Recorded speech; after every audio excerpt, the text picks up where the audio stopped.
Alright, is this working? Bismillah.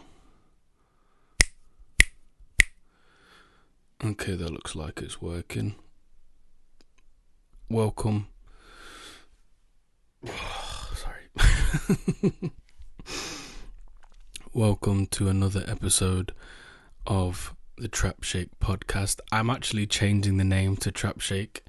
Actually, I might keep the self-reflection as Trap Shake, and then the guest podcast that I'm starting, I've got a different name for that. So, exciting times. As always, this episode and this whole channel is sponsored by Human Appeal.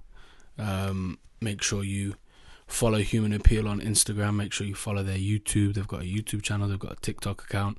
Make sure you follow them across all platforms to keep up to date with all the challenges that we've got coming, the deployments we're going on. It's going to be a lot of fun, inshallah, and I'm excited to see what the future holds. But we're going to jump straight into today's episode, because, like I say, every episode, I don't want these episodes to be long. I want them to be more like 10 minutes, 50. I say this all the time, but I know I'm not going to do it. But whatever, we strive for what we know, you know. All right, let me just get this line a bit better. We'll go here. Yep, perfect. Is that perfect? Is that good? Is it good? Keep it over there a bit. But yeah, today's thought came to me, funnily enough, when I was on the toilet. And I was just thinking about, someone said something to me. What did they say? They said, they were talking about, I was having a conversation with someone, and they were talking about self-love. And this person wasn't Muslim, so I'll give them the benefit of the doubt in terms of what they regard to be as like self-love and how to look after oneself. But I say that to say this. So when they were talking about self-love. And then she started to list off a bunch of things that I believed were detrimental to herself. So then it made me think. I was like, your idea of self-love is actually self-neglect. There's things you actually need, the things your body needs, the thing that your mind needs, the thing that your soul needs, you're actually neglecting in this pursuit of this statement, oh, this is all self-love. And then, obviously, I think a deeper question within that was, how can you love yourself or treat yourself right if you don't know who you are? And again, the episode isn't really delving into like who we are, like as a soul, or are we consciousness, or are we this? That's not the angle I'm trying to take, even though that is part of it. But for me, reflecting back on my own life, I was just looking at like the stuff that I do that's like not detrimental to my like I'm not like a drug addict or anything, but like I was just thinking of all the things of like, oh, I do this and it's not good for me, and I know it's not good for me, and yet I keep doing it. Why? And it's because obviously I think it's more of a, you want to kind of please yourself, pleasure yourself, your desires.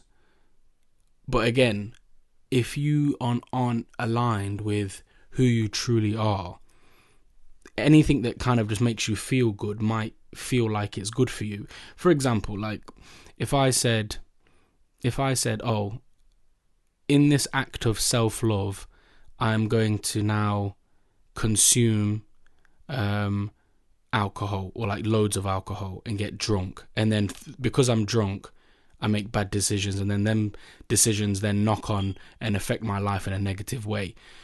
Something that started off as an act of like self-love, me wanting to like pleasure myself or chase my desires, has now put myself in a worse off position because of this self-love, when in actuality, if I was trying to do something in this claim of self-love, it should have been something like meditation, if you're not Muslim, or prayer, or going on a walk. You know, all these holistic things that we know are good for us, yet we don't do them because I don't know if maybe it's boring, maybe it doesn't have that excitement that these other things have, like going out and drinking, or going out and having sex with women, or going out and having sex with a guy, with whoever's talking. But all these things, yeah. So even like I know people, and I'm gonna throw myself into this. I know people where it's like in this pursuit of self-love, loving the self, oh yeah, it's about me, my truth, and I love myself, and blah blah, and then they'll go sleep with half the city. But then I'm thinking, anyone who has done that, like let's say just like pointless sex or whatever, you're very aware that that isn't good for your soul. It isn't even good for your mental state. It isn't even good for your biological makeup. So on no level does this bring you any good other than the temporal pleasure that it brings. Yet you are willing to, because you have a false sense of self, you believe this is you loving yourself, and this is you giving yourself love or showing yourself love. And I don't know, because the thing is, I when she said it, bear in mind the girl wasn't talking about sleeping with people. She was just talking about something else. I can't remember what it was. What was she saying? It was something to do with that she's always doing things for other people and she's never doing things for herself, which again, to an extent, I was like, yeah, no, I agreed with her. But it was what she was doing for other people was amazing. Like I can't go into details because obviously what maybe people might know who she is, but like the people she was helping, she was spending a lot of time out of her day to go help other people, blah, and etc. etc. And she was like, oh, like, no, I just want like time for myself and blah blah blah. But I said, no, because like what you're doing is what we're here for, is what like life is made up of, is to help others. And I think I quoted a hadith from the Prophet. I think I've got it here actually. I tagged my friend in it, but it goes into what I'm saying now. So the Prophet ﷺ said, a Muslim is a brother to a Muslim, neither he wrongs him nor hands him over to another. And whoso comes in need of his brother, Allah comes in need of. And whoso removes a calamity of a Muslim, Allah will remove a calamity from the calamities of the resurrection day. And whoso conceals the faults of a Muslim, Allah will conceal his sins on the resurrection day. So the main part I want to focus on was when it says, and whoso removes a calamity of a Muslim, Allah will also remove a calamity. And before that, whoso comes in need of a brother, Allah comes in need of. What I was trying to explain to her was, I was like, in your pursuit of helping other people, Allah will come and help you. It might not be in the way that you think, but you going out there and helping other people within society, helping the ummah, helping that person, the lady with her bags, helping someone get over the passing of someone, these are all like, I'd say like acts of God, like even whether you're religious or not. And I think in today's society, we're always pushed to like, no, like just focus on yourself and focus on getting the bag and focus on doing this and but in reality, like what she was doing was living a great life. Like if she was to live, obviously she can't live this life forever, but if she was to just continue living her life serving other people, Allah would have came to aid her. Allah would have came to serve her. She was Muslim, so it makes sense. Like I was talking to her like this. And I was just, and for me, I was like, if you love yourself, if you truly loved yourself and wanted the best for yourself, you would listen to Allah and you would serve the people. You wouldn't take on this new wave, the way like society wants you to think like, oh yeah, everyone focus on yourself, everyone do this, yeah, do that. Forget all of that. I was about to swear, but I said, forget all that. Life as a Muslim as well. Again, I'm speaking to myself from the perspective of a Muslim, but even just in life, like all the Greek philosophers would talk about this as well. Serving other people, the greater good, all of these things. This is the lens we have to start to look at life with. Not this selfish, oh, it's about me, it's about how I can ascend the corporal ladder or blah, blah, blah. Forget all of that. Because these things are not going to help your life in the future. Or they're not going to grant you actual fulfillment in this life.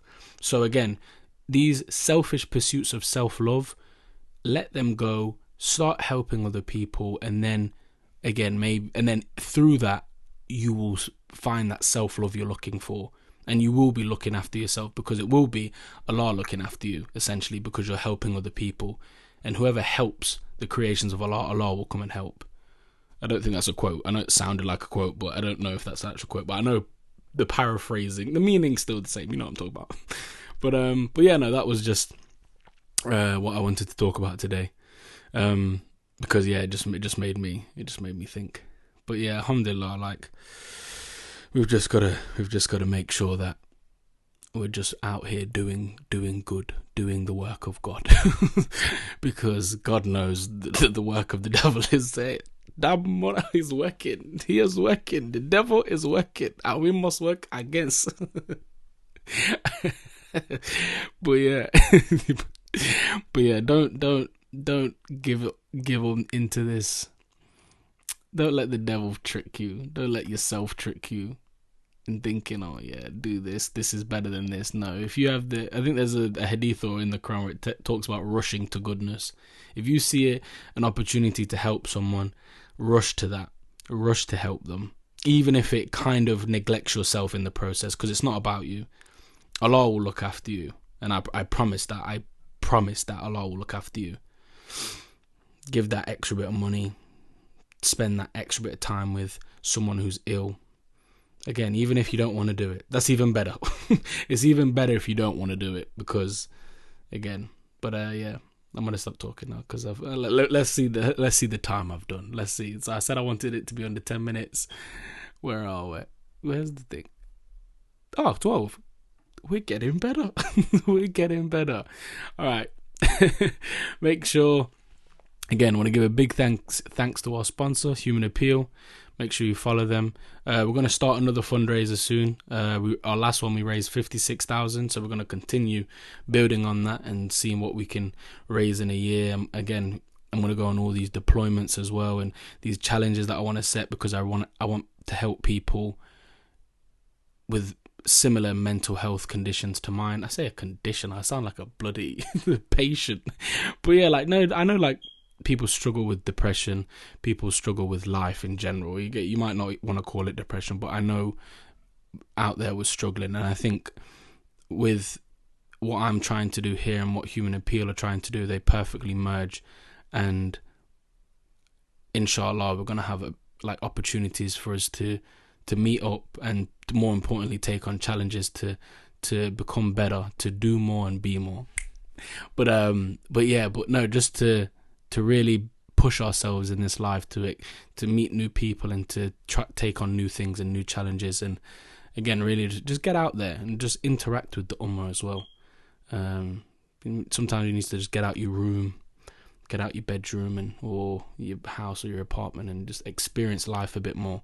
And alhamdulillah, through Human Appeal, we've opened up an avenue to do that. So really looking forward to that. I'm going to go, because now it's 14 minutes because I keep talking. But yeah, assalamu alaikum. I'll see you on the next episode.